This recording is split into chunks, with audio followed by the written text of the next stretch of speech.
Commitments versus feelings.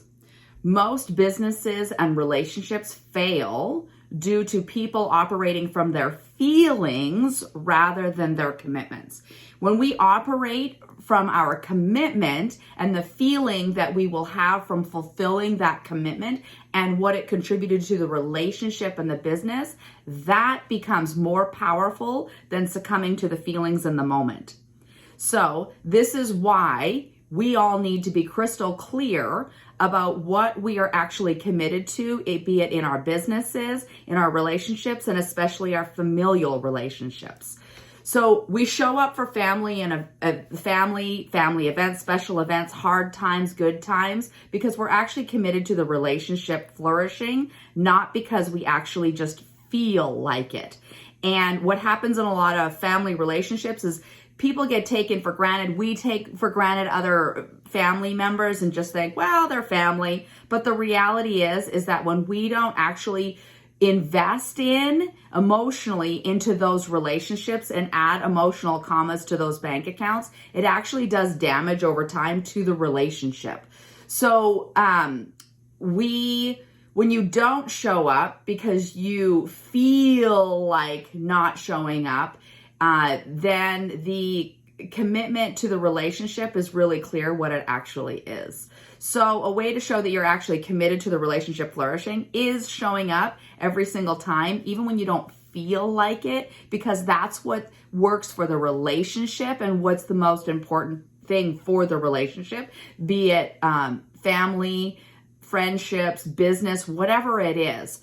So I invite you to take a hard look at how it is that you're operating in your relationships and your business. Do you show up for those when you feel like it, or do you actually do the right thing and show up because you're actually committed to it? And that's what actually works for the relationship. Again, be it business, personal, family, whatever it is.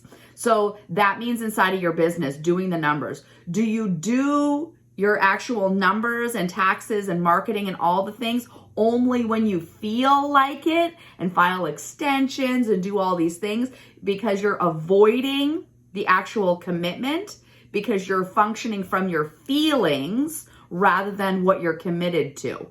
Or do you actually step into, put on your big boy underwear, your big girl underwear, and operate from what you're actually committed to? So another way to check in is checking in, know that everything, how you are in one area of your life is how you are in every single area of your life. So when it comes to relationships and family and business, just know that if you are having relationships and taking advantage of family members by not showing up for those things that are really important to them, not necessarily for you, I promise you, you're doing that in your business as well. And that's doing damage. And you're doing that in your relationships. So a way to check in with yourself and see, how is my business really going? How are my relationships really going? How is my marriage going? How are my relationships with my kids or siblings or whoever it is that's important to you? How is that really going? And I promise you, how you're showing up or not showing up based on your feelings versus your commitment is having a way bigger impact on that relationship than what you realize. So with that, I hope that this was helpful, and I invite you to consider checking in with yourself and taking a look at where are you in the relationships and how are you adding commas to all of those bank accounts, be it your business bank account, your emotional bank accounts, your relationship bank accounts. How are you operating? From feelings or commitment?